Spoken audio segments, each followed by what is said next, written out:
Voilà, bonjour à tous, à chacun, à chacune, j'espère que vous allez bien. C'est un plaisir de se retrouver encore ce dimanche matin pour prendre ce temps de louange et d'adoration. On est tous avec l'équipe, on a travaillé pour vous préparer ce moment et que vraiment le Seigneur puisse encore nous bénir tous ce matin. Avant toute chose, on va demander au Seigneur toute sa grâce sur cette réunion et pour que toute chose soit faite à sa gloire.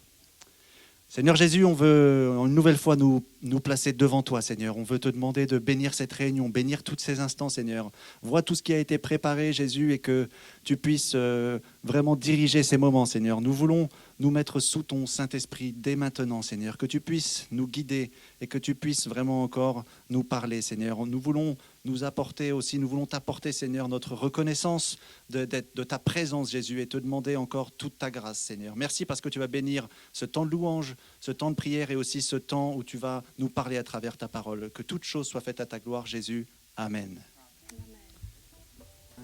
On va prendre ce premier chant qui nous dit que nos chants soient comme un signe. On rentre pleinement dans ce moment de louange. On veut vraiment apporter au Seigneur notre reconnaissance et que son souffle puisse venir des cieux sur chacun, chacune pour nous remplir. Alléluia, Jésus.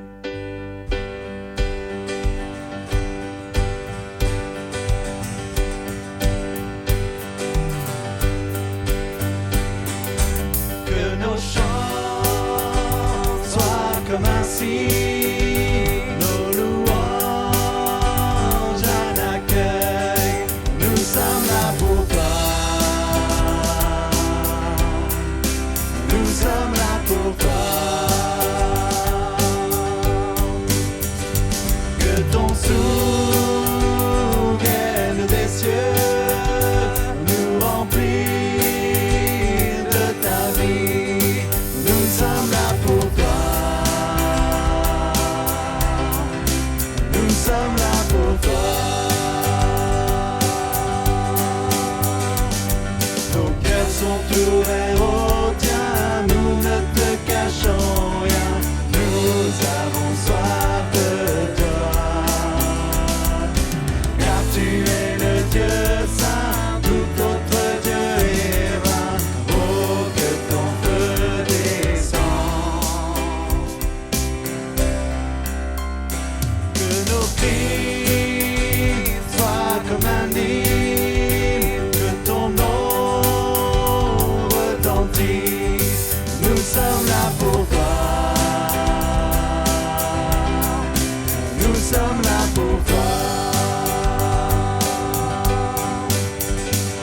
Avec force, dis un seul mot, et les morts revivront.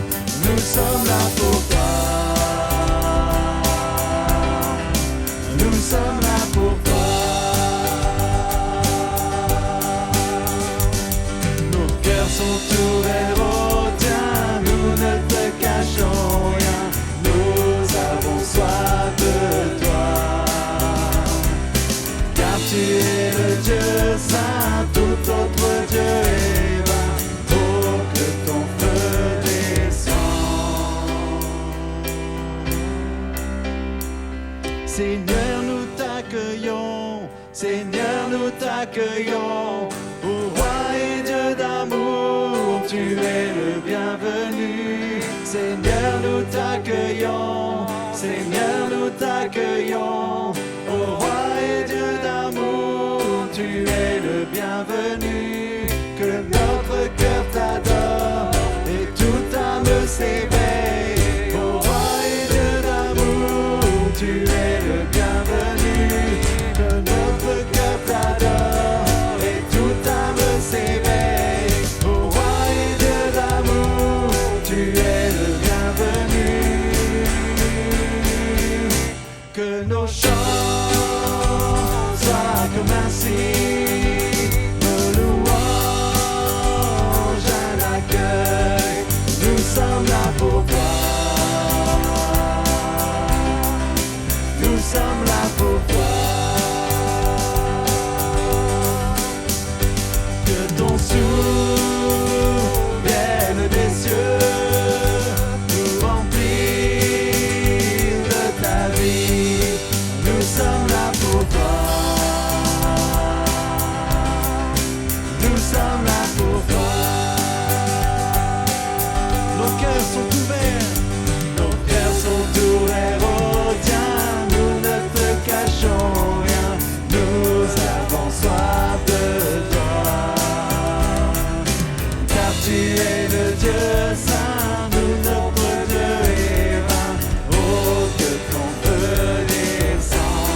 es le rocher de ma foi, de l'éternité. Je te suivrai, libéré, racheté, délivré, pardonné. Je vivrai désormais pour toi. Libéré,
sans fin notre vie, brise notre histoire, brille sur moi,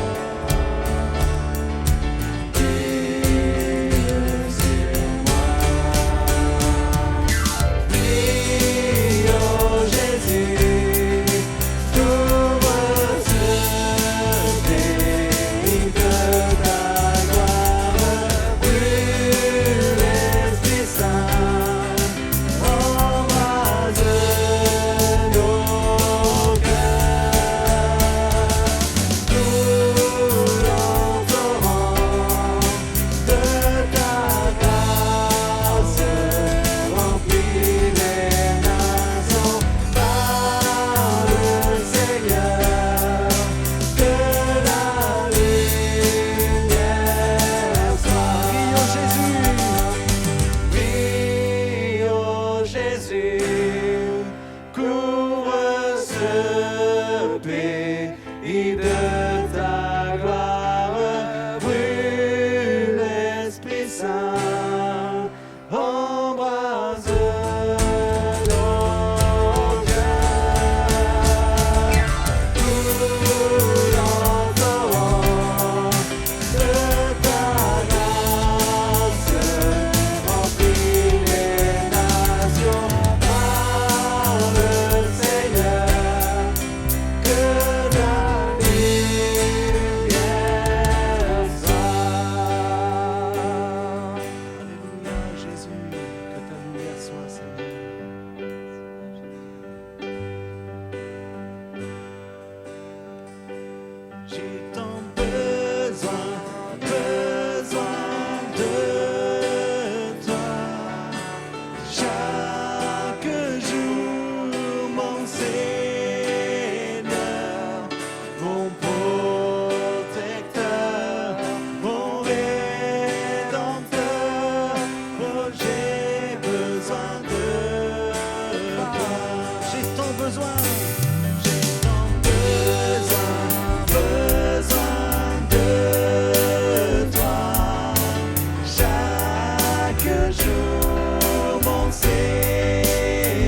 J'ai tant besoin, besoin de toi. Chaque jour, mon Seigneur,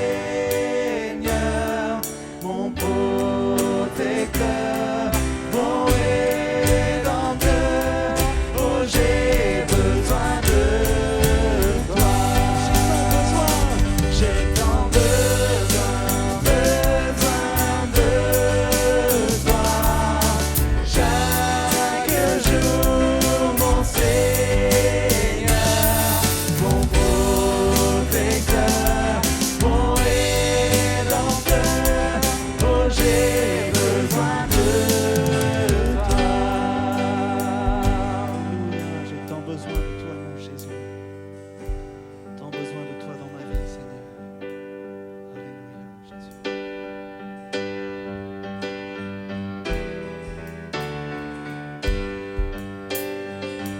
Qui suis-je pour que le roi des cieux m'ouvre ses perdu mais trouvé par sa grâce, son amour pour moi. Il m'a libéré,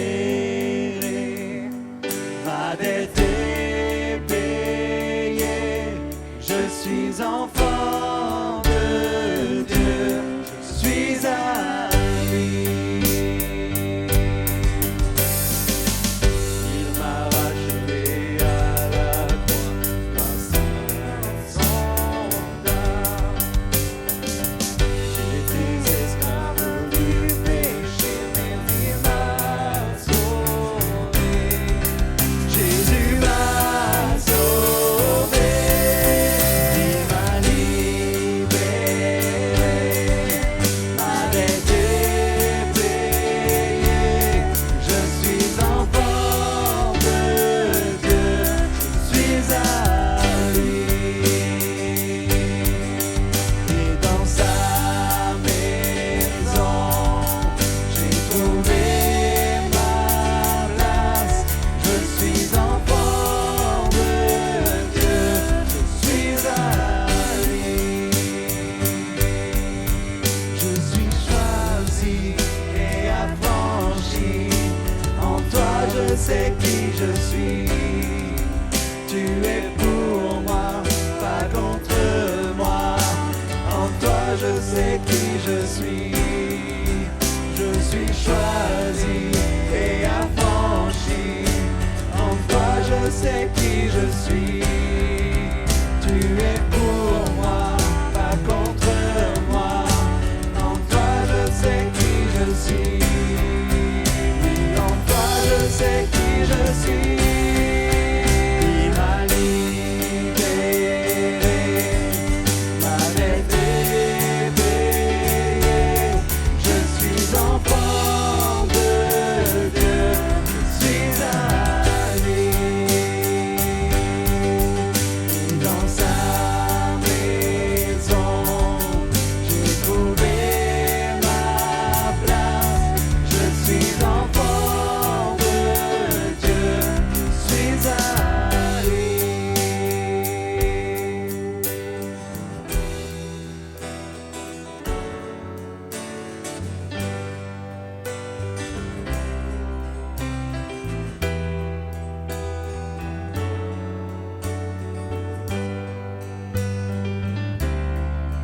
Je suis choisi et affranchi. En toi, je sais qui je suis. Tu es pour moi, pas contre moi. En toi, je sais qui je suis. Je suis choisi et affranchi. En toi, je sais qui je suis. Tu es pour moi, pas contre moi. En toi, je sais qui je suis. Je suis choisi et affranchi. En toi, je sais qui je suis.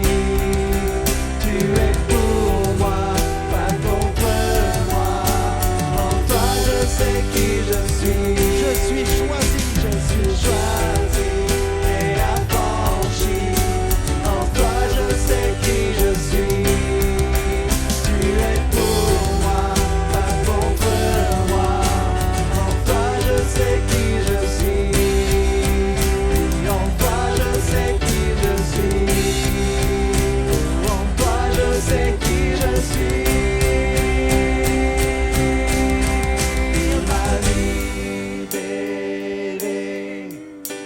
été payé. Je suis enfant de Dieu, je suis à lui.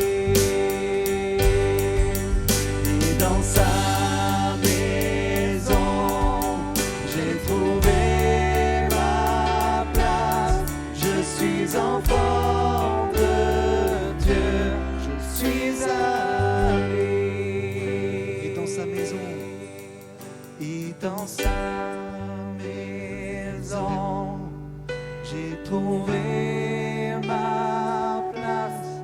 Je suis enfant de Dieu, je suis à lui.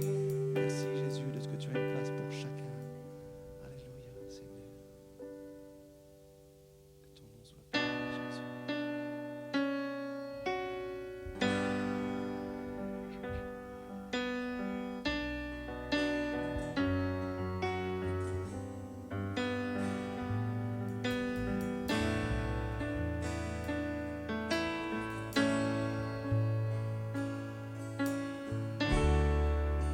Entre tes mains, je remets ma vie, tout ce que je suis pour toi, Seigneur. Tu tiens ma vie dans le creux de tes mains et je t'appartiens pour toujours.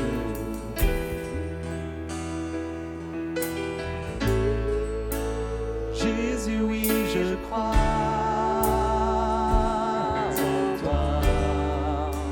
Jésus, oui, je suis à toi. Tu es ma raison de vivre, ma raison de chanter, de tout mon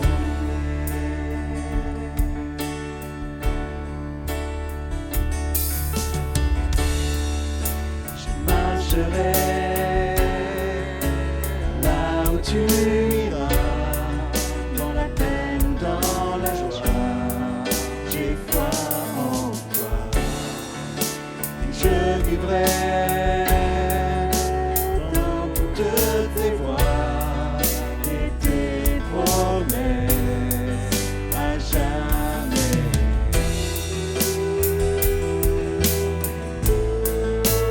Jésus, oui, je crois en toi. Jésus, oui, je suis à toi. Tu es ma raison de vivre, ma raison de chanter. Jésus, Jésus, oui, je crois en toi. Jésus, oui, je suis à toi.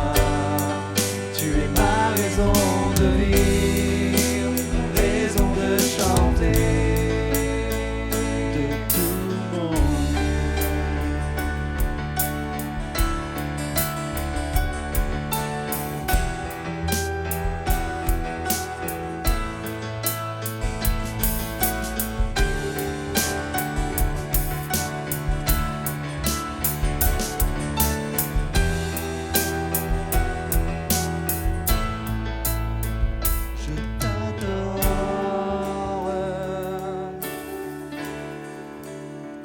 je t'adore, Seigneur, je t'adore,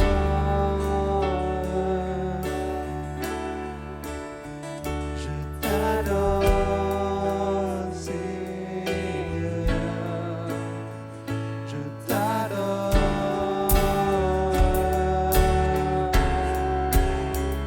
Je t'adore, Seigneur. Je t'adore.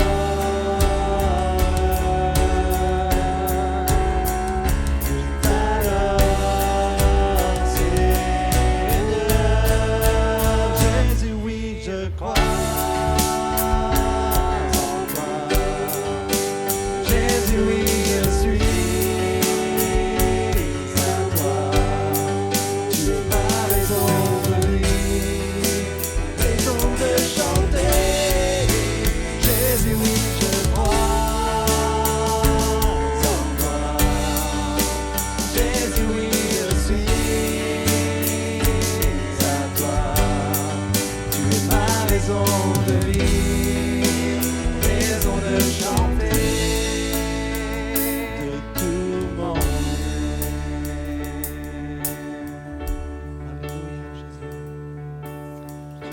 de vivre, Seigneur, encore ce matin, Jésus.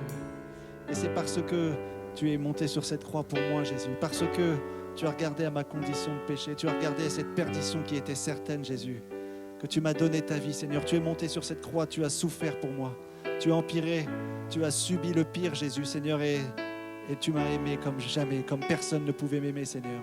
Tu as mis le comble à ton amour, Jésus, et aujourd'hui, c'est parce que tu as été jusqu'au bout que moi, aujourd'hui, je suis libre, racheté de mes fautes, Seigneur, parce qu'aujourd'hui, je sais que j'aurai une place dans ton ciel de gloire, Jésus. Et ce matin, je veux te louer et te dire combien je t'aime, combien je ne veux pas trouver ça normal, combien je veux réaliser que c'est uniquement par grâce que tu m'as tout donné, Jésus. Toi, tu étais parfait en toutes choses, Seigneur. Tu n'as pas reculé, Jésus. Tu m'as aimé, Seigneur, et tu m'aimes encore aujourd'hui. Et Seigneur, je sais que ça ne dépend pas de moi. Je suis tellement imparfait, Seigneur, mais je sais que ton amour est véritable. Et je sais que mes yeux te verront face à face, Jésus. Je ne peux m'imaginer ce que ce sera ce jour-là, Seigneur. Combien je vais être bouleversé de te voir, mais j'attends ce jour avec impatience. Je veux aller jusqu'au bout pour toi, Seigneur, te dire merci. Te dire merci pour ton amour, merci pour ta fidélité, Jésus. Merci parce que tu es le Dieu de l'impossible, mais tu es le Dieu des petits détails, Seigneur.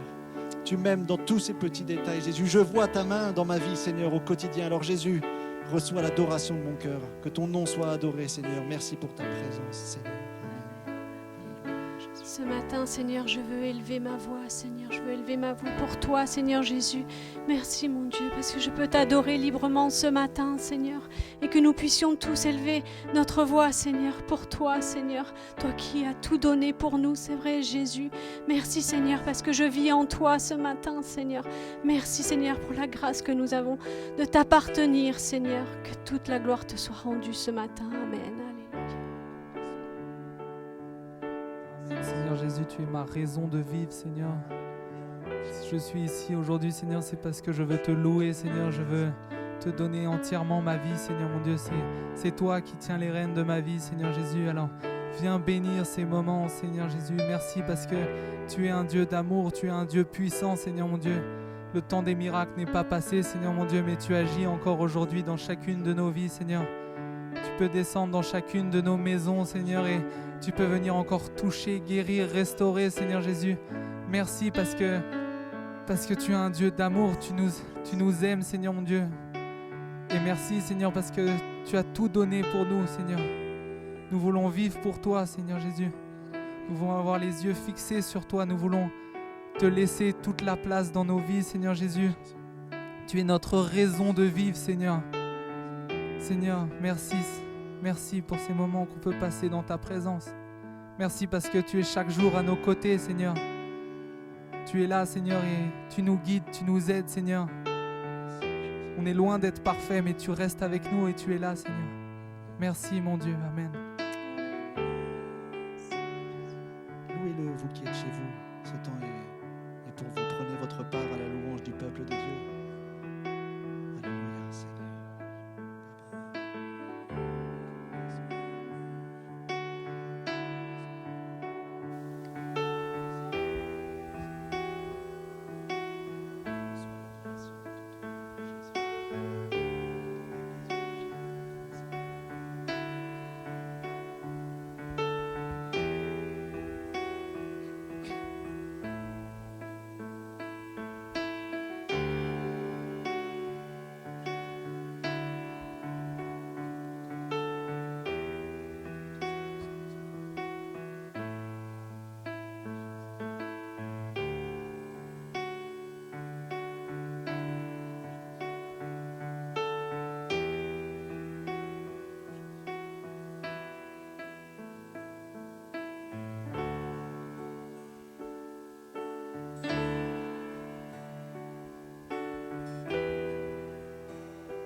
Je t'adore, Seigneur, je t'adore,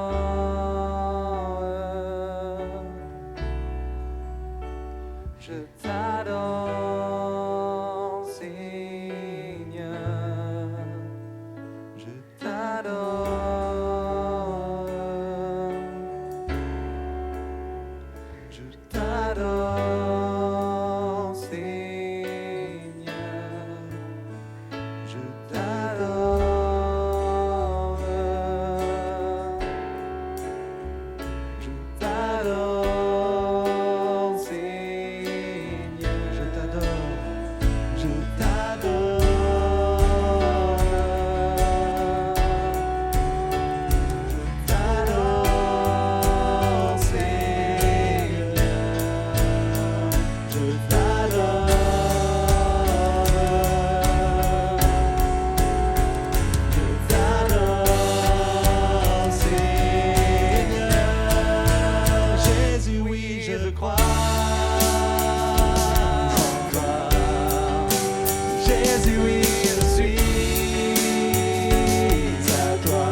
Jésus, oui, je suis à toi. Tu es ma raison de vivre, raison de chanter. Jésus, oui, je crois en toi. Jésus, oui, je suis à toi. Tu es ma raison de vivre, raison de chanter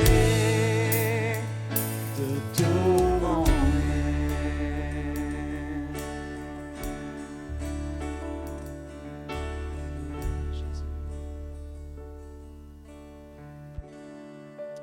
Alléluia, gloire à Dieu. Merci Seigneur pour ces moments, que son nom soit béni. Maintenant, je laisse la place à notre frère qui va nous apporter le bon conseil de la part de Dieu et que nous puissions être réceptifs et qu'on puisse encore être enseignés ce matin. Que le nom de l'Éternel soit béni. Voilà, bien-aimés, nous allons continuer notre culte. On a encore pu profiter de ces temps pour louer le Seigneur, pour passer ce temps sous le regard du Seigneur, à louer, à adorer, à apporter nos actions de grâce au Seigneur. Notre louange ne doit pas dépendre des circonstances, ni du lieu dans lequel nous sommes, mais nous nous joignons aux frères et sœurs qui mènent le chant, qui nous portent dans la louange au travers de la musique, au travers du chant. Merci également à la technique, à tous ceux qui œuvrent pour que ces réunions continuent d'avoir lieu. Cela ne se voit pas, mais ce sont des heures de travail. Alors que Dieu les bénisse, que Dieu les renouvelle, chacun pour leur propre part, pour les familles qu'ils représentent également, et que vraiment le Seigneur leur rende au centuple, comme nous rappelle sa parole, et que il leur rende au centuple tout ce qu'ils ont pu mettre à part pour le Seigneur. Voilà, dans la semaine prochaine, ce sera quelque part la semaine où il y aura les derniers rendez-vous, notamment pour les ados, etc. Il y aura donc mardi soir avant notre réunion de partage à 20h à travers du lien qui vous sera envoyé comme d'habitude, et nous profiterons encore de ces moments pour laisser le Seigneur encore parler à nos cœurs. Mercredi le 24, donc à 19h, les ados auront leur rendez-vous, dernier rendez-vous avant la période estivale, avant les vacances scolaires. Et puis le jeudi, ce seront les jeunes également qui se retrouveront à 19h. Vendredi, notre réunion de prière, comme nous en avons l'habitude, et nous avons besoin de prendre ce temps dans la prière, parce que bien des frères et sœurs, des amis ont besoin de nous, de notre soutien dans la prière, et nous voulons prier, penser à eux dans la prière. Nous pensons à Carlos, nous pensons à Bruno Bussio, nous pensons à Maëlys. Voilà, comme ça a été indiqué dans les sujets de prière, une scintigraphie a été faite, et les médecins ont diagnostiqué une algodystrophie. Voilà, c'est, je crois, une décalcification de l'os, etc. Voilà, au niveau de la cheville, et il n'y a pas de traitement, ils ne savent pas comment ça vient, ils ne savent pas comment ça part, et ils ne savent pas comment traiter ce mal. Mais nous savons que Dieu est le divin médecin, il est celui qui est capable de recréer toute chose, d'enlever toutes les douleurs à Maëlys, et nous voulons penser à elle, nous voulons prier pour elle, prier pour la famille dans ces temps, afin que Dieu les garde dans la paix, et que le Seigneur vraiment les mette au large et vienne les bénir. Et nous voulons, nous en retour, prier le Seigneur, parce que la prière du juste a une grande efficacité, nous rappelle la parole de Dieu. Alors nous voulons le mettre en œuvre, le mettre en pratique, afin de voir la gloire du Seigneur. Samedi, les enfants auront leur dernier enseignement biblique et l'application manuelle donc au travers du groupe WhatsApp des parents. Et puis on se retrouvera dimanche comme ce matin pour notre culte à 10h. J'aimerais vous faire une autre annonce également. Mardi, ce sera Samuel qui apportera la parole de Dieu. Mais comme vous le savez, Samuel a commencé donc une formation pastorale depuis le mois de septembre de l'année dernière. Et après réflexion, après avoir partagé avec Samuel, avec Philippe Cabot, il nous a semblé bon pour Samuel qu'il poursuive cette formation ailleurs, qu'il puisse continuer sa formation. Vous savez que dans le cursus de formation pastorale, il est nécessaire d'aller dans plusieurs églises sous la présidence de plusieurs et différents pasteurs afin de compléter la formation. Et Samuel va donc partir, Dieu voulant, courant de l'été pour commencer continuer sa formation dans sa nouvelle église, donc à Romans-sur-Isère. Ce sera le pasteur Pascal Gonzalez qui le prendra sous sa responsabilité, qui va le former durant quelques années. Et nous voulons prier pour Samuel, afin que Dieu le bénisse, afin que Dieu le garde, que Dieu le qualifie, parce que si Dieu appelle, Dieu qualifie également, et nous croyons qu'il va le faire. Nous avons pu voir des progrès déjà, et nous voulons nous réjouir de cela, mais nous voulons prier afin que le Seigneur le garde dans son chemin à venir, et que le Seigneur l'utilise pour l'œuvre de Dieu. Alors j'aimerais pendant quelques instants laisser la place à Samuel qui va vous partager quelques mots également. Bonjour à tous. Au travers de cette vidéo, je voulais vous annoncer mon départ de l'église de Cluse à la rentrée prochaine. Je vais rejoindre l'église de Romans-sur-Isère pour continuer mon cursus pastoral où je serai pasteur stagiaire dès septembre prochain à l'église de Romans-sur-Isère, donc au nord de Valence, à l'église de Romans avec ses deux annexes, Saint-Marcelin et Mauves, dans le département de la Drôme, de l'Ardèche et de l'Isère. Voilà, en tout cas, c'est un peu particulier de vous l'annoncer comme ça. On aurait préféré vous l'annoncer en présentiel, mais vu les temps qui courent, c'est quand même compliqué. Donc voilà, je vous l'annonce au travers de cette vidéo. En tout cas, merci pour tout, merci pour vos prières. Certains le savent déjà. Merci parce que je sais que plusieurs prient pour moi, pour ce début de ministère, et je suis vraiment encouragé de cela. En tout cas, voilà, vous resterez dans mon cœur. J'espère pouvoir vous dire au revoir avant de partir, et si c'est pas le cas, je reviendrai vous dire au revoir, pas partir comme ça. Allez, à la prochaine. Au revoir. Merci à Samuel.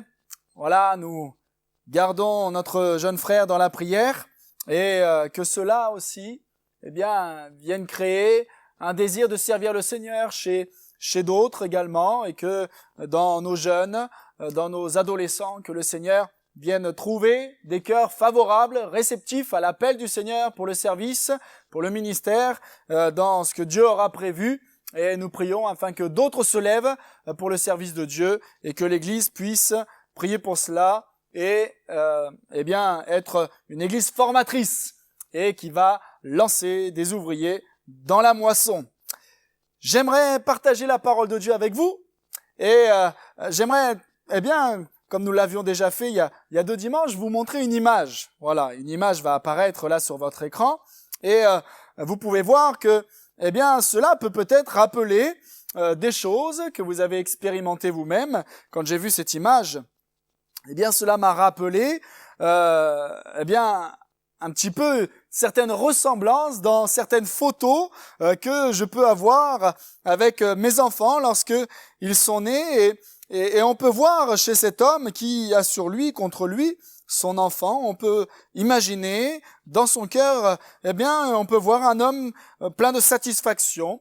La fatigue peut-être et la satisfaction de pouvoir dormir, là en tout cas, mais on peut comprendre que chez le cœur de cet homme, il y a forcément un cœur comblé, un cœur satisfait d'avoir contre lui son enfant et de pouvoir le protéger, de pouvoir le sentir contre lui. Et comme il a été question d'une mère qui transmet, nous avions vu cela à l'occasion de cette journée de la fête des mères, il n'y aura pas de jaloux ce matin. Aujourd'hui, nous allons équilibrer les choses, et dans cette journée de la fête des pères, nous allons partager ensemble justement sur les pères. Et j'aimerais fêter une bonne fête à tous les papas. Voilà, alors comme je l'ai fait pour ma mère, bonne fête papa. Voilà, comme ça il n'y a pas de jaloux non plus. Mais c'est un temps également dans lequel nous pouvons remercier nos pères, nos mères qui nous ont transmis, qui nous ont évidemment élevés, et qui ont permis à ce que nous soyons ce que nous sommes aujourd'hui, par la grâce de Dieu, évidemment. Mais, ce matin, j'aimerais parler avec vous des pères. Ça ne dispense pas nos sœurs, évidemment. Comme il a été question des sœurs, ça ne dispensait pas les frères. Et de la même manière, ce matin, les sœurs, ne vous en allez pas, ne coupez pas, restez connectés, mais partageons ensemble, parce qu'évidemment, et même à plusieurs reprises dans la parole de Dieu, on le voit dans le psaume 133, il est doux pour des frères de demeurer ensemble, mais évidemment pour les sœurs sœurs aussi, hein. Mais nous voulons être ensemble, être ces frères, ces hommes, ces femmes, ces sœurs spirituels. Nous l'avions évoqué l'année dernière lors de cette même journée, dans le cadre de la fête des pères, et nous devions être des pères spirituels. Et mes frères, en tant que père, en tant que mari, notre responsabilité est grande. Et chacun, nous sommes placés devant cette responsabilité que nous devons être des pères spirituels, évidemment pour les pères, pour les mères, mais également pour chaque disciple de Jésus-Christ. Paul rappelle dans sa première épître aux Corinthiens, chapitre 16, verset 13, il dira « Veillez, demeurez fermes dans la foi, soyez des hommes, fortifiez-vous ». Soyez des hommes, évidemment, que là, Paul ne parle pas qu'aux hommes de Corinthe, mais, la pensée, c'est soyez des hommes accomplis, soyez matures. Et bien aimés, de la même manière, hommes, femmes, frères et sœurs, nous sommes appelés à grandir et être matures spirituellement. Et combien Dieu, au travers de cela, veut nous bénir. Et celui et celle qui demeurera ferme dans la foi, qui sera un homme, qui sera courageux, celui qui se fortifiera, Dieu va le bénir. Dieu veut bénir. Dieu veut combler les cœurs. Dans le livre des Proverbes, il nous est dit au chapitre 28, verset 20, « Un homme fidèle est comblé de bénédictions. » Un homme fidèle est comblé de bénédictions. Et le Seigneur est celui qui veut agir en nous infiniment, au-delà de tout ce que nous demandons et pensons, parce que Dieu est grand. Alors j'aimerais faire 2 courtes lectures dans le livre des psaumes.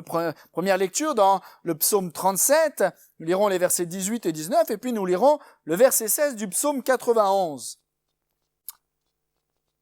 La lecture s'affiche à l'écran, mais nous pouvons lire tous ensemble dans notre Bible maintenant.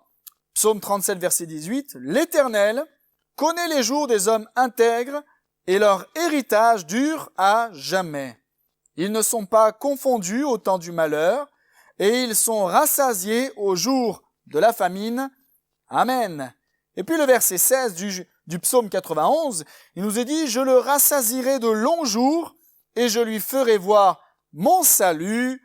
Amen. » Il y a un héritage au travers de ce que Dieu veut accorder à ses enfants. Ce psaume 37, dont nous avons lu 2 versets, nous parle de la confiance que nous devons avoir dans le Seigneur. Au travers de cette confiance, et qu'au travers de cette confiance, Dieu veut nous bénir. Dieu veut nous accorder un héritage qui dure à jamais. Nous l'avons lu. Il veut, nous permettre de ne pas être confondus au jour du malheur. Et il veut, nous rassasier. Et il y a ce mot qui revient dans ces 2 psaumes. Être rassasié. À la fois rassasié au jour de la famine, mais également rassasié de jour. Et c'est ce mot sur lequel j'aimerais m'arrêter, qui m'a interpellé. Et combien encore le Seigneur veut nous rassasier ce matin. Combien encore le Seigneur veut combler notre cœur. C'est ce que veut dire ce mot rassasier. Il veut dire combler. Il veut nous enrichir, nous apaiser, nous abreuver, nous satisfaire. Et nous avons vu dans l'image, au tout début de ce temps de partage, que, on voit cet homme qui est satisfait, qui est comblé, et que combien le cœur de l'homme peut être comblé au travers de ce contact avec son enfant. Et bien aimé, ce que Dieu veut faire de nous, ce sont des pères comblés. C'est la pensée de ce matin, des pères comblés. Et évidemment, cela, je le répète, n'est pas réservé qu'aux frères, qu'aux pères de famille, mais nous devons, toutes et tous, aspirer à être ces pères, ces mères, ces frères, ces sœurs, comblés par la bénédiction du Seigneur. Aujourd'hui, peut-être qu'on aurait chacun une idée de ce qui pourrait nous combler. Peut-être sera-ce la santé, peut-être cela sera le travail, une maison, une voiture, un couple, une famille, etc. Mais dans la Bible, les pères qui ont été comblés et rassasiés sont ceux qui ont été des modèles pour les leurs, et qu'avant d'être comblés eux-mêmes, ils ont cherché à combler les leurs. Et voyant au final la bénédiction qui a été accordée à leur postérité, à leurs proches, à leur peuple, ils ont été eux-mêmes comblés et rassasiés. Et c'est là qu'on voit la responsabilité d'un père. Et avant d'être un père, il est un mari. Et nous voyons la responsabilité de l'homme. Oui, c'est vrai que Paul rappelle aux Éphésiens que la femme doit être soumise à son mari, mais l'homme doit aimer sa femme comme Jésus a aimé l'Église. Paul utilise des mots forts dans ce chapitre 5 de son épître aux Éphésiens. Et il décrit ici ce que Jésus a fait, a réalisé, a accompli pour l'Église, et que l'homme est invité à faire la même chose pour son épouse. Il l'aime pas seulement pour ce qu'elle va faire en retour, mais il l'aime. Il l'aime et son amour le pousse à le servir, à la servir. Et certains vont croire que c'est la preuve que non. Jésus s'est livré pour l'Église. Et de la même manière, le mari doit se livrer pour sa femme. Jésus n'a pas attendu que l'Église soit formée, que l'Église soit parfaite, que l'Église puisse lui donner quelque chose pour qu'il se livre pour elle. Mais sans rien attendre en retour, sans rien demander en retour, il a tout donné. Il a tout donné, il n'a pas compté. Il n'a pas réservé, il n'a pas gardé en réserve quelque chose, il a tout donné, il a donné sa vie. Et il nous est dit que, Jésus veut la sanctifier en la purifiant et en la lavant par l'eau de la parole. Et se rappelle de cette parole de Jésus dans l'évangile de Jean, chapitre 17, le verset 17, lorsqu'il dira « Sanctifie-les par ta vérité, ta parole est la vérité. » Et ainsi, Jésus veut combler son Église. Et c'est voir son Église comblée qui va combler le cœur de Dieu. Et bien aimé, ce n'est pas tant ce qu'on va faire pour nous qui va combler notre cœur, mais ce qui doit nous combler, c'est tout faire pour que les nôtres soient comblés. Nous rappelant de cette parole, lorsqu'il est dit qu'il y a plus de joie à donner qu'à recevoir.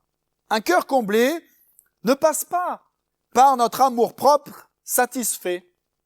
Un cœur comblé ne passe pas par un contentement matérialiste ou professionnel. Un cœur comblé ne passe pas par le bonheur d'une position supérieure. Et ce n'est pas notre chair que nous devons voir être comblée, mais c'est notre âme. Salomon le dira dans l'Ecclésiaste au chapitre 6 verset 3, « Quand un homme aurait 100 fils, vivrait un grand nombre d'années, et que les jours de ces années se multiplieraient, si son âme ne s'est point rassasiée de bonheur, et si de plus il n'a point de sépulture, je dis qu'un avorton est plus heureux que lui. » On peut avoir tout ce qu'on veut, toutes les bénédictions charnelles humaines, même légitimes soient-elles, qu'on pourrait trouver ici-bas, si notre âme n'est pas rassasiée, ça ne vaut rien. Et ce qui doit trouver, ce contentement, cette satisfaction, ce qui doit être comblé, c'est notre cœur, c'est notre âme.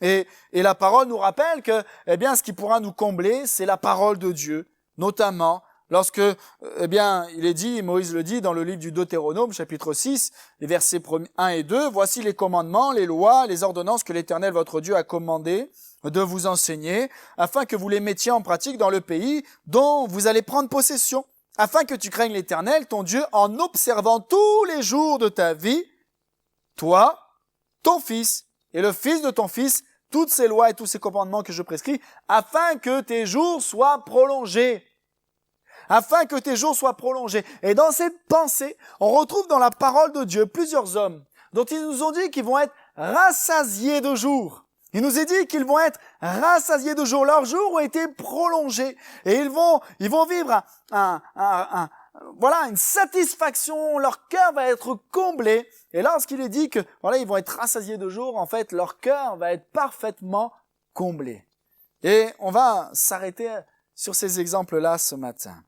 Le premier, qu'on retrouve chronologiquement, on va partir chronologiquement, qu'on retrouve dans la Bible, c'est Abraham.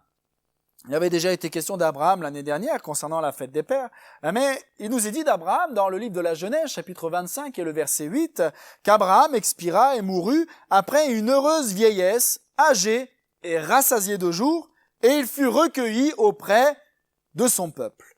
Abraham est appelé le père des croyants, le père de la foi, parce qu'il a manifesté la foi d'une manière extraordinaire, c'est vrai.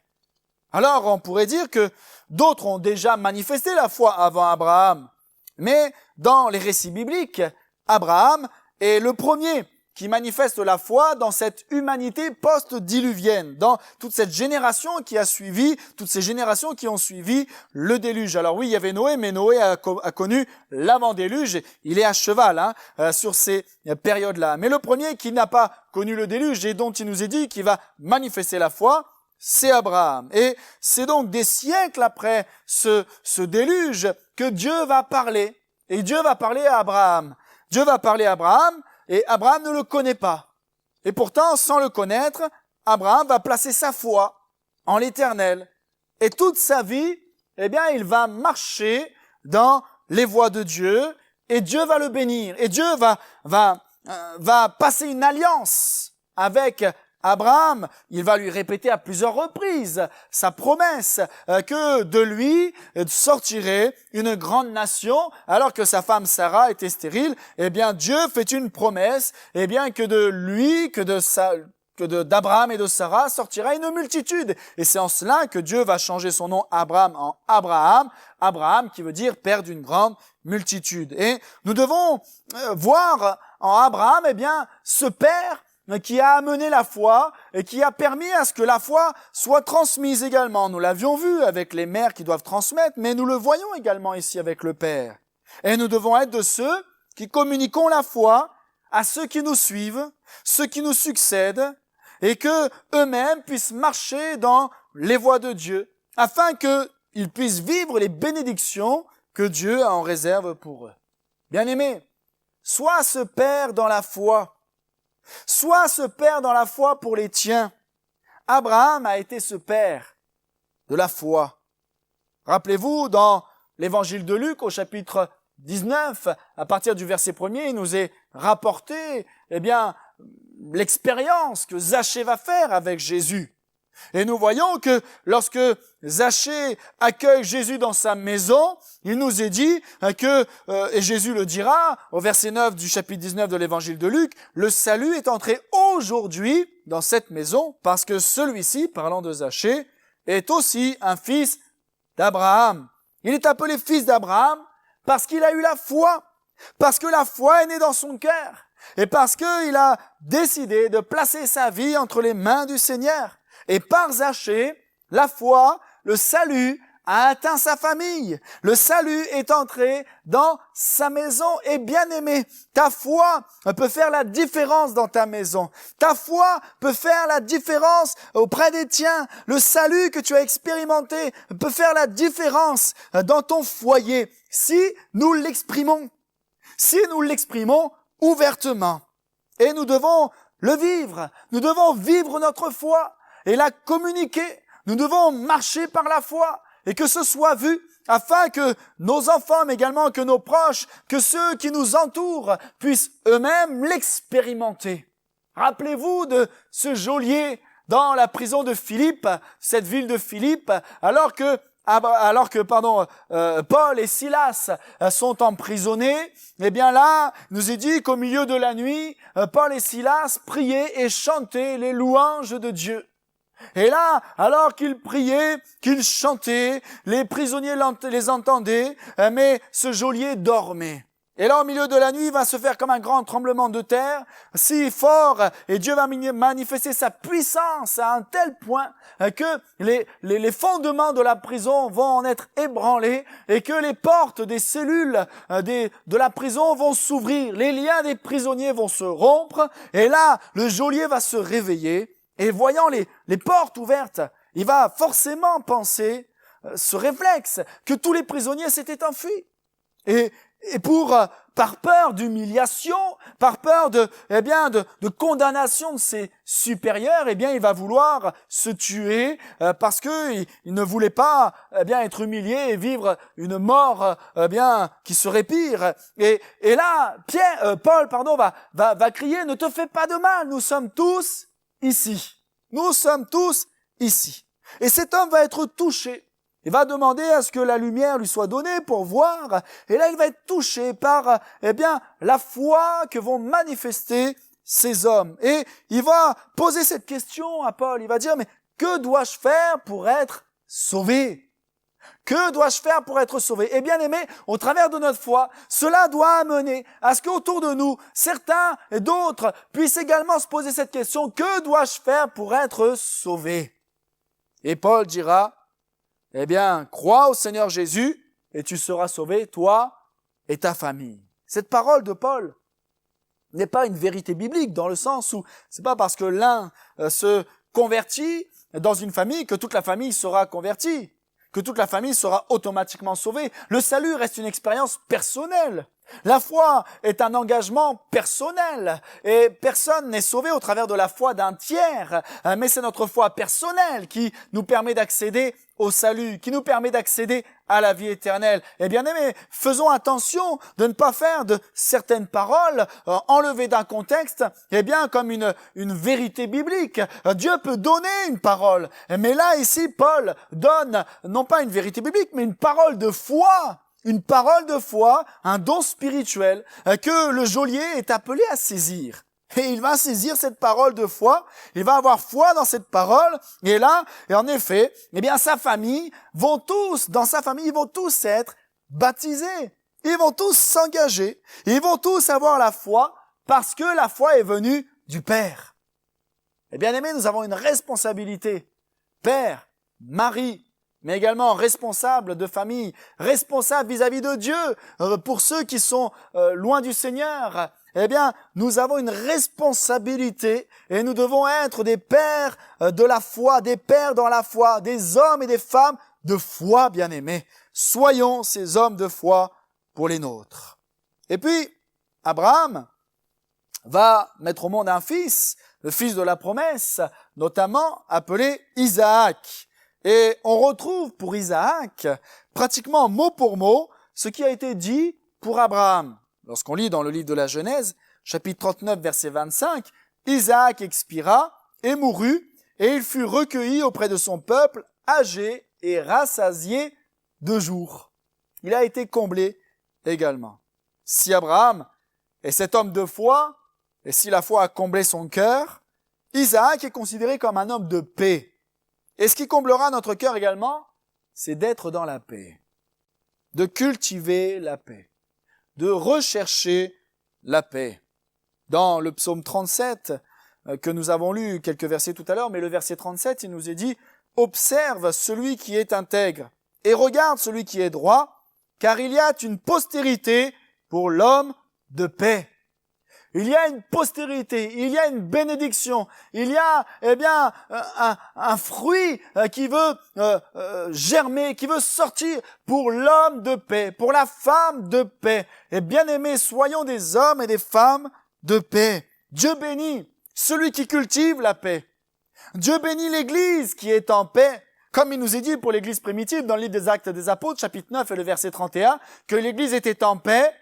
Et il nous est dit ensuite qu'elle s'accroissait par l'assistance du Saint-Esprit. Mais l'Église était en paix. Et Dieu ne peut pas bénir là où il n'y a pas la paix. Dieu ne peut pas bénir là où il y a la division. Dieu ne peut pas bénir là où il y a la désunion. Et Dieu veut bénir là où il y a la paix. Là où il y a cette culture de la paix. Là où il y a cette recherche de la paix. Et il nous est dit dans la parole de Dieu de rechercher la paix. Et de rechercher la sanctification et la paix. Voilà, et sinon nul ne verra le Seigneur. Isaac a cultivé la paix.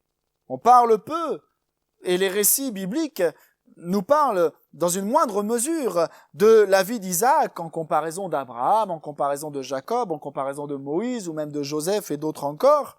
Mais c'est peut-être aussi, c'est pas, une grande interprétation biblique, mais c'est peut-être aussi parce qu'il était un homme de paix qu'on a moins parlé de lui. Et je crois que quand on est un homme de paix, il y aura rien à redire nous concernant. Il n'y aura rien à redire. Isaac était un homme de paix. Il était premièrement un homme de paix avec Dieu. Il était un homme de paix dans son couple et dans sa famille. Et il était un homme de paix avec les hommes, même s'ils s'opposaient à lui.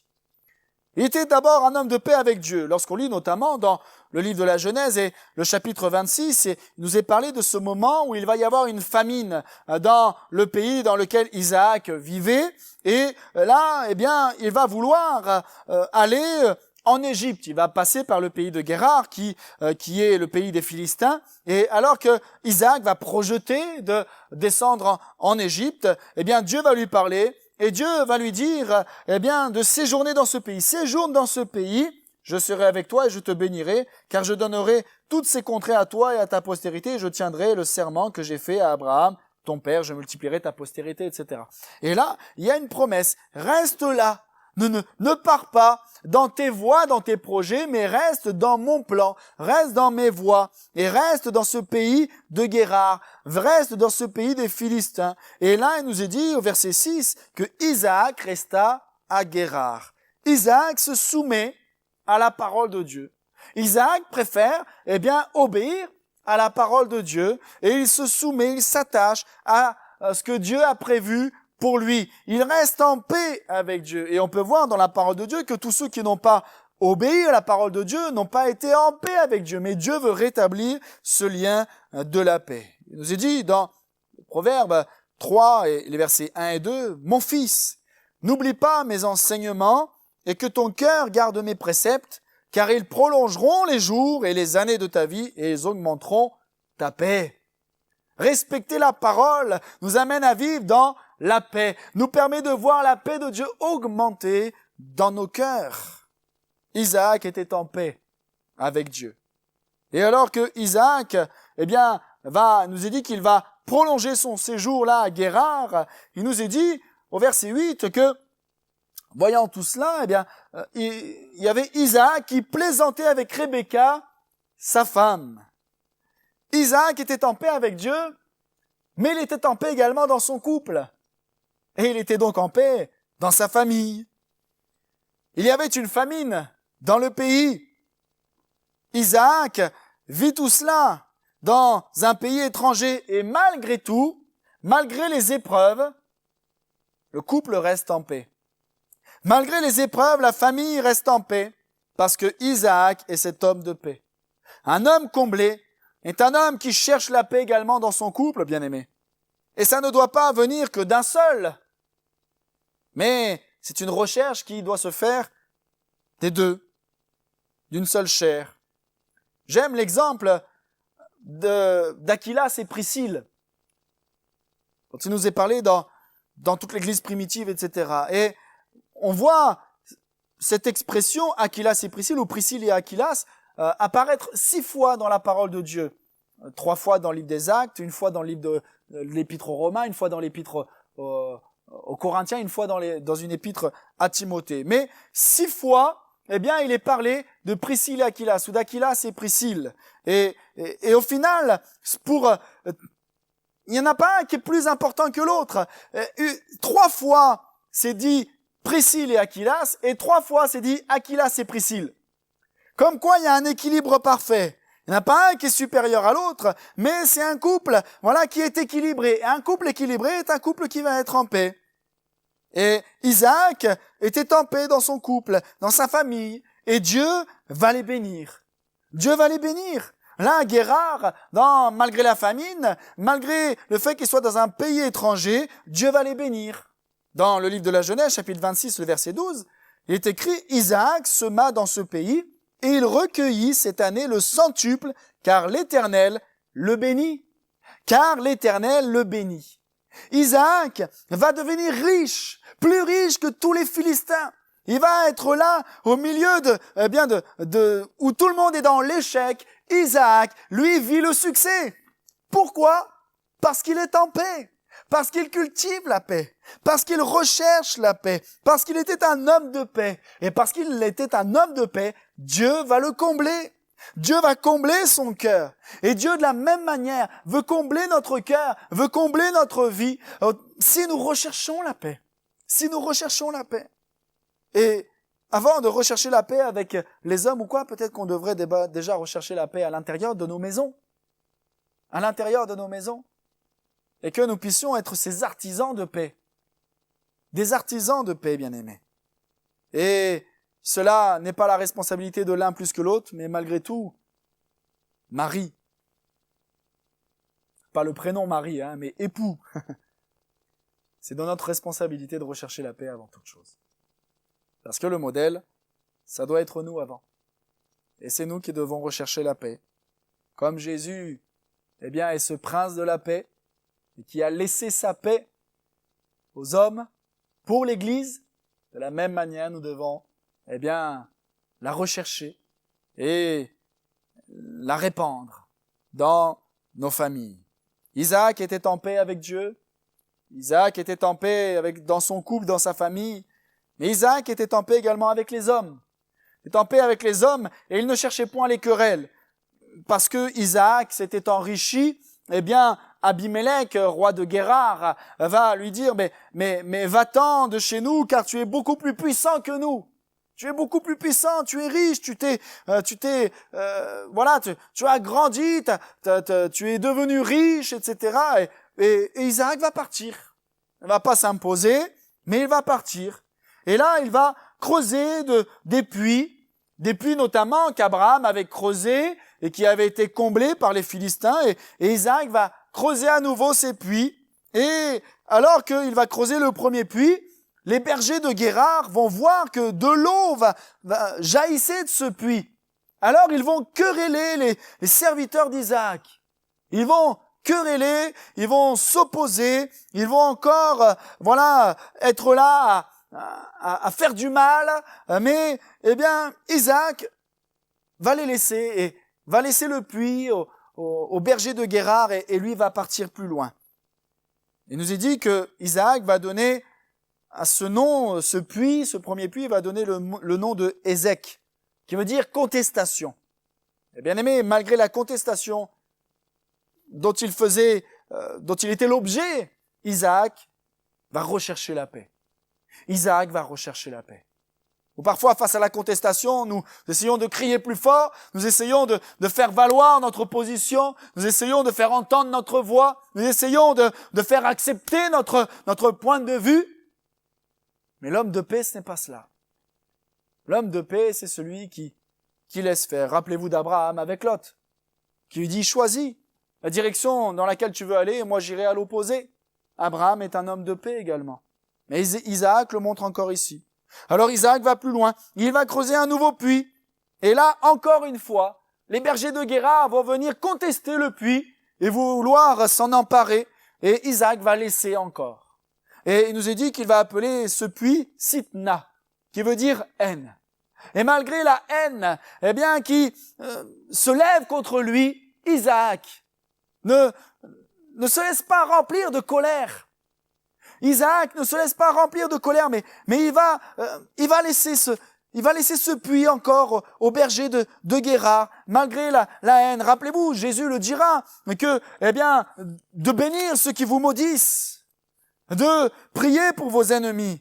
Et bien aimé, nous avons lu le psaume 37, mais pendant que, cela me revient, mais à plusieurs reprises, il est indiqué de ne pas laisser la colère remplir notre cœur. Au verset 8 du psaume 37, laisse la colère, abandonne la fureur, ne t'irrite pas, ce serait mal faire.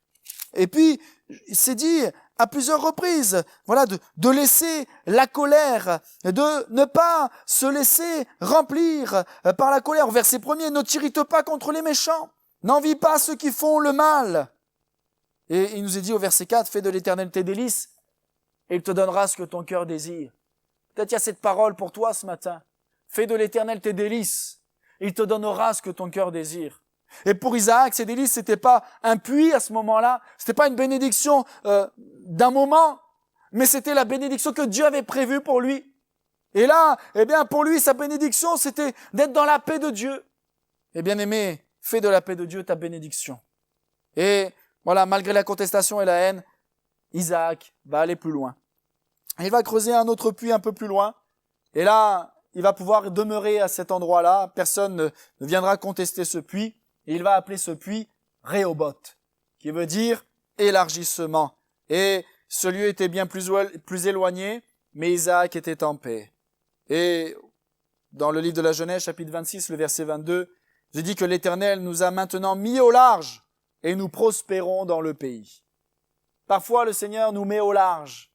Parfois, le Seigneur permet des situations pour nous mettre au large dans sa présence, afin que nous puissions prospérer. Nous, parfois, on veut s'entêter. Non, c'est là que je veux être. C'est à tel endroit. Je n'irai pas ailleurs, etc. Parce que c'est là que je veux être béni. C'est là que je veux prospérer. C'est là que je veux grandir. C'est là que je veux avoir du succès. Mais oui, mais c'est peut-être ailleurs que le Seigneur t'a demandé d'être. Et c'est dans cet ailleurs que le Seigneur veut te bénir et te permettra de prospérer. Et quand on recherche la paix avec les hommes, même face à l'opposition, face à la contestation, face à la haine, Dieu nous bénit. L'homme est toujours dans la contestation. On le voit dans nos pays, dans le monde. Tout est toujours contesté. On le voit même dans l'Église, bien aimé. Tout est toujours contesté. On appelle toujours un tel ou un tel. Voilà, parce qu'il y aurait peut-être une autorité supérieure. Et puis, on cherche toujours la contestation au lieu de rechercher la paix. Mais je crois que nous devons rechercher avant toute chose la paix. Paul dira aux Romains, chapitre 12, les versets 18 et 19, s'il est possible, si, autant que cela dépend de vous, soyez en paix avec tous les hommes. Ne vous vengez point, vous-même, bien-aimés, mais laissez agir la colère, car il est écrit, à moi la vengeance, à moi la rétribution, dit le Seigneur. Le prophète Jérémie dira également, chapitre 29, verset 7, recherchez le bien de la ville où je vous ai mené en captivité et priez l'Éternel en sa faveur parce que votre bonheur dépend du sien. Recherchons la paix de ceux qui nous entourent parce que notre bonheur dépend du leur également. Isaac est un homme de paix. Il va faire la paix même avec ses opposants. Abimelech viendra voir Isaac et ils vont faire un serment. Et il nous est dit que Abimelech et ses gens vont le quitter en paix. Ils vont le quitter en paix. Bien-aimés, soyons des hommes et des femmes de paix. Et puis, autre exemple, celui de David. Il nous est dit dans le premier livre des Chroniques, chapitre 23, verset 1er, David, âgé et rassasié de jours, établit Salomon. Et puis, chapitre 29, verset 28, il mourut dans une heureuse vieillesse, rassasié de jours, de richesse et de gloire. David est un homme de combat. Et c'est d'ailleurs la raison pour laquelle ce sera Salomon qui bâtira le temple de Jérusalem. Nous l'avons vu il y a quelques semaines de cela. Mais en même temps, c'était nécessaire pour que Salomon vive dans la paix. Mais notre cœur pourra être comblé également si nous menons les bons combats. Parce que Dieu veut nous en rendre vainqueurs. Si nous menons les mauvais combats, eh bien, il sera difficile d'être vainqueur. Mais si nous menons les bons combats, et David a mené pour la grande majorité les bons combats dans sa vie, et Dieu l'a rendu vainqueur. Et Dieu a permis à David de voir son règne s'établir, et parce que David a été l'homme selon le cœur de Dieu, eh bien, Dieu a fait cette promesse de bénir sa postérité. Et David va mener des combats, et cela, eh bien, va combler son cœur. Je me suis rappelé de ce moment. Il y a tellement de combats que David a menés, mais ce moment où David va mener un combat contre Amalek, alors que David et son armée s'éloignent et quittent pour un moment eh bien leur camp de base, Tsiklag, eh bien les Amalécites vont venir combattre et envahir ce village, et ils vont tout piller, détruire, brûler, et ils vont emmener captifs les familles de David et de tous les gens qui accompagnaient David, toute l'armée d'Israël. Et à leur retour, voyant que tout avait été pillé, brûlé, détruit, et que les familles avaient été emmenées captives, eh bien, ils vont pleurer. Ils vont pleurer. Et il nous est même dit qu'ils vont ils vont pleurer jusqu'à perdre la force de pleurer. Je ne sais pas si cela vous est déjà arrivé. De pleurer au point que vous perdiez vos forces et que vous n'arriviez plus à pleurer. Mais c'était le cas ici. Et Dieu voit le cœur de David. Et David va se retrouver seul. Parce que même les gens qui l'accompagnaient, qui croyaient en David, eh bien, dans cette douleur, eh bien, ils vont vouloir tuer David. Ils vont vouloir lapider David. Imaginez un peu. Et il nous est dit que David va être dans une grande angoisse. Dans 1 Samuel, chapitre 30, verset 6, David fut dans une grande angoisse. Mais il nous est dit que David reprit courage en s'appuyant sur l'Éternel, son Dieu.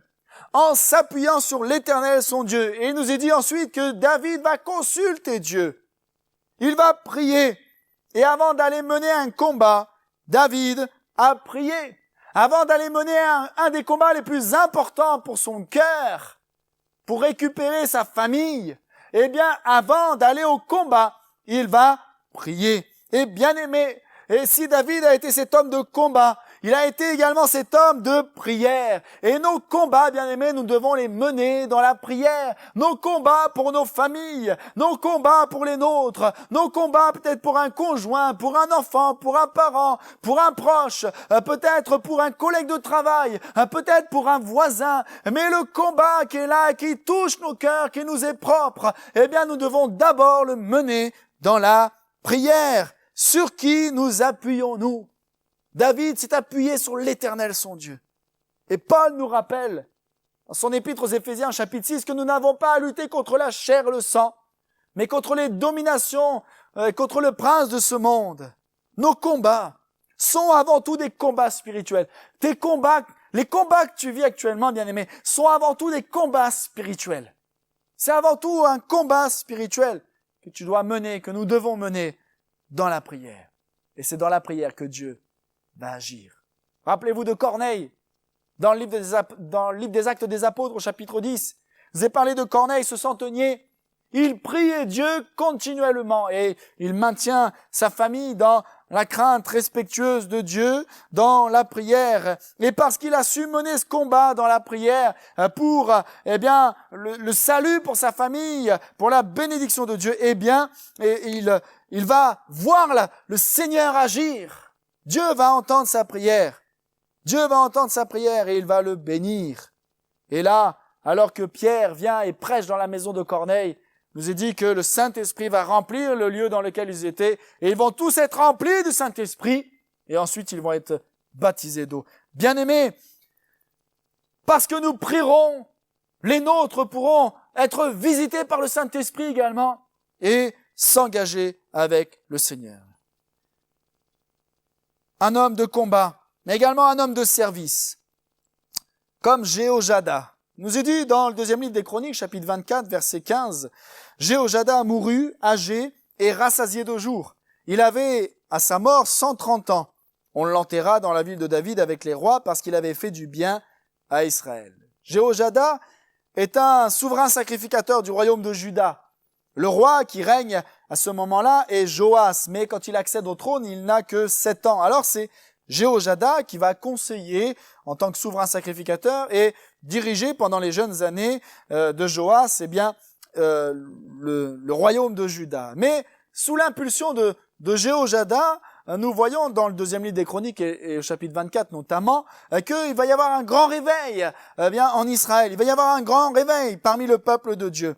Le temple de Jérusalem était à ce moment-là à l'abandon et Jéhojada va donner l'impulsion pour remettre en état, restaurer le temple. Il va remettre les fonctions du sacerdoce aux Lévites, ce qui leur avait été enlevé précédemment, et Jéhojada va donner l'impulsion et va apporter ce désir de replacer, de restaurer la maison de Dieu parmi le peuple de Dieu. Et bien aimé, Jéhojada va avoir cette bonne influence pour son peuple.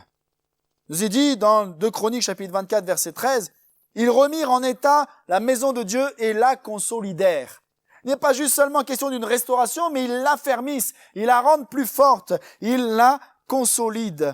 Et Jéhojada était ce souverain sacrificateur dévoué au service de Dieu. Et il va avoir cette bonne influence pour le roi, Joas, mais également une bonne influence pour les autres sacrificateurs, mais pour tout le peuple de Dieu, afin de retrouver de la stabilité.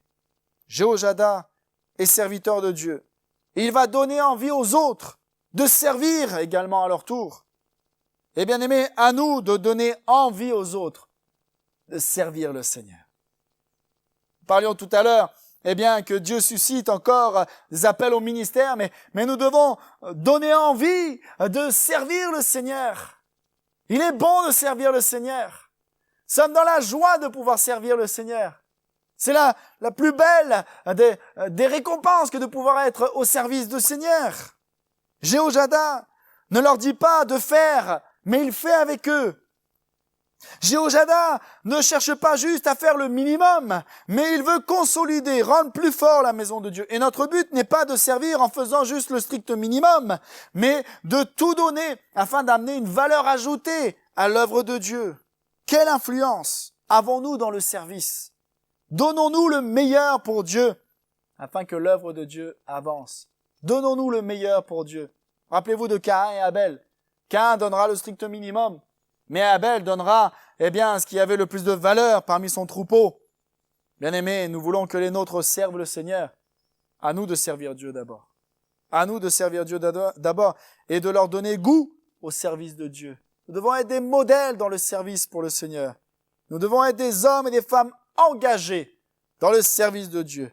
Josué, qui était âgé et qui allait mourir, dira alors que Israël était en proie à se détourner de Dieu et de servir des dieux étrangers. Il leur dira, mais choisissez qui vous voulez servir. Mais Josué rappelle que lui, il a fait son choix. Josué dira, mais moi et ma maison, nous servirons l'Éternel. Mais le premier, c'est moi et ma maison. Et là, il donne goût au service, il veut donner goût au service. Il ne dégoûte pas du service, mais il donne goût à servir le Seigneur. Bien-aimés, soyons ces hommes et ces femmes de service. Soyons ces hommes et ces femmes engagés dans le service pour Dieu. Et puis je termine avec un dernier exemple dont il nous est dit qu'il était rassasié de jour, c'est Job. On lit dans le livre de Job, chapitre 42, versets 16 et 17, Job vécut après cela 140 ans et il vit ses fils et les fils de ses filles jusqu'à la 4e génération. Et Job mourut âgé et rassasié de jours. Job mourut âgé et rassasié de jours. Ce qui va permettre à Job d'être comblé, ce qui va permettre à Job, d'avoir sa vie rassasiée de jours, c'est parce qu'il aura été un homme intègre du début jusqu'à la fin. Du début jusqu'à la fin. Et l'Ecclésiaste rappellera que ce qui compte, ce n'est pas le début d'une chose, mais c'est pas le commencement, mais c'est la fin d'une chose qui compte. Et Job va rester dans son intégrité, dans cette intégrité devant le Seigneur. Dans le premier verset du livre de Job, nous est dit que cet homme était intègre et droit, il craignait Dieu et se détournait du mal. Job avait une vie bénie, il avait tout, il était riche, il avait une famille, il avait la santé, il était reconnu. Et Dieu même, c'est étonnant en ce moment, mais Dieu même va mettre en avant Job.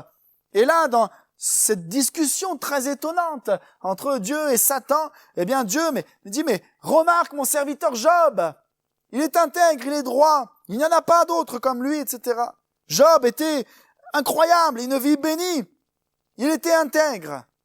Mais, l'épreuve va frapper, une épreuve permise par Dieu, mais Dieu dira au diable de ne pas toucher à son âme, à sa vie. Et là, il va tout perdre la santé, perdre ses enfants, perdre tous ses biens, et même son épouse va s'opposer à lui, il va se retrouver seul, ses amis ne seront que de mauvais conseils, et Job, malgré tout, va rester intègre. Ne se laisse pas influencer par qui que ce soit ou par quoi que ce soit, ni par son épouse, ni par ses amis, ni par sa propre souffrance, ni par son cœur, mais il reste attaché à Dieu seul. Il reste attaché au Seigneur. Et bien aimé, nous devons rester attachés à Dieu. Et nous ne devons pas laisser les influences venir nous détourner des voies de Dieu. Rappelez-vous dans le psaume 1er ce qui nous est dit. Heureux l'homme qui ne marche pas selon le conseil des méchants, qui ne s'arrête pas sur la voie des pécheurs et qui ne s'assied pas en compagnie des moqueurs, mais qui trouve son plaisir dans la loi de l'Éternel et qui la médite jour et nuit. Ce qui nous permettra, bien-aimés, de rester dans cette intégrité de cœur, dans les voies de Dieu, c'est de garder la parole de Dieu, de faire de la parole de Dieu notre plaisir, de trouver notre plaisir dans la parole de Dieu. Il nous est dit dans le psaume 119, le verset 9, « Comment le jeune homme rendra-t-il pur son sentier? En se dirigeant d'après ta parole. » En se dirigeant d'après ta parole. Et la parole de Dieu est là, c'est vrai, comme Paul le dit à Timothée, pour nous enseigner, pour convaincre, pour corriger, pour instruire, mais il dira afin que l'homme de Dieu soit accompli et propre à toute bonne œuvre. Afin qu'il soit un homme mature, afin qu'il puisse être propre à œuvrer. Et nous avons besoin de garder la parole de Dieu dans nos cœurs pour ne pas dévier, afin de rester dans les plans de Dieu. Un autre qui était intègre, c'est Noé. Nous en avons parlé tout à l'heure, mais Noé nous est dit également qu'il était intègre et droit et qu'il marchait devant le Seigneur, intègre, et son intégrité lui a permis de sauver sa famille. Son intégrité lui a permis de voir sa famille être sauvée et au final donc son cœur être comblé. Il a cru en des choses qu'on ne voyait pas encore. Ne s'est pas laissé influencer ou corrompre par les hommes de sa génération. Pourtant, il nous est dit que c'était une génération méchante qui, leur pensée était tournée uniquement à faire le mal. Mais Noé reste intègre et son intégrité a touché et préservé sa famille. Bien-aimés, parce qu'on restera intègre, cela sera une bénédiction pour les nôtres. Si on se laisse corrompre par les pensées, par les mœurs du monde, par la façon de faire du monde, cela n'amènera pas la bénédiction dans notre vie. Cela n'amènera pas la bénédiction pour les nôtres. Mais nous devons être intègres, malgré l'épreuve. Noé a connu l'épreuve. Job a connu l'épreuve. Mais ils sont restés intègres et ils ont été patients. Et Jacques le dit dans son épître, chapitre 5, verset 11. « Vous avez entendu parler de la patience de Job, et vous avez vu la fin que le Seigneur lui accorda, car le Seigneur est plein de miséricorde et de compassion. » Soyons patients dans l'épreuve, bien-aimés. Restons intègres. Ne cherchons pas à faire comme les influences du monde, mais restons intègres, car c'est là que Dieu bénit. Dieu accorda à Job le double de tout ce qu'il possédait avant. Et Dieu saura bénir. Dieu saura te bénir. Dieu saura nous bénir si nous sommes des hommes et des femmes intègres et patients malgré l'épreuve. Ce qui comblera notre cœur, ce n'est pas le travail, le matériel ou toute autre chose d'ici-bas, mais ce qui comblera notre cœur au final, c'est d'être un homme de foi comme Abraham, d'être un homme de paix comme Isaac, d'être un homme de combat comme David dans la prière, d'être un homme de service, à donner goût au service, à montrer l'exemple dans le service, à être les premiers à servir le Seigneur, mais également à être des hommes, des femmes intègres et patients malgré l'épreuve. Bien-aimés, que Dieu nous aide à être ces hommes comblés, ces pères comblés, ces femmes comblées, ces mères comblées. Mais soyons ces hommes de foi, de paix, de combat, de service, intègres et patients, afin que Dieu bénisse les nôtres. Que le nom du Seigneur soit béni. Seigneur mon Dieu, merci. Ta parole, merci encore pour les bénédictions que tu as en réserve. Seigneur, merci parce que, Seigneur, pour celui qui s'attache à toi, Seigneur, tu lui accordes le meilleur, malgré l'épreuve. Seigneur, viens faire grandir notre foi dans nos cœurs, et que même, Seigneur, si il y a les choses parfois que nous ne comprenons pas, Seigneur, nous voulons avancer par la foi. Seigneur mon Dieu, donne-nous de rechercher, de cultiver la paix, Seigneur, et de la cultiver avec toi, dans notre relation intime avec toi, mais de la rechercher également dans le couple, dans la famille, mais également avec les hommes, même ceux qui pourraient s'opposer à nous. Seigneur mon Dieu, donne-nous de combattre, d'être ces hommes et des femmes de combat dans la prière, Seigneur, afin de voir ta gloire. Donne-nous d'être à l'œuvre pour toi, et que, Seigneur, malgré les épreuves, nous puissions rester intègres et patients. Et merci de ce que tu sauras nous bénir en retour. Qu'à ton nom seul soit toute la gloire, Jésus. Amen. Amen. Que le nom du Seigneur soit béni. Que Dieu vous garde. Nous nous retrouvons mardi pour notre réunion.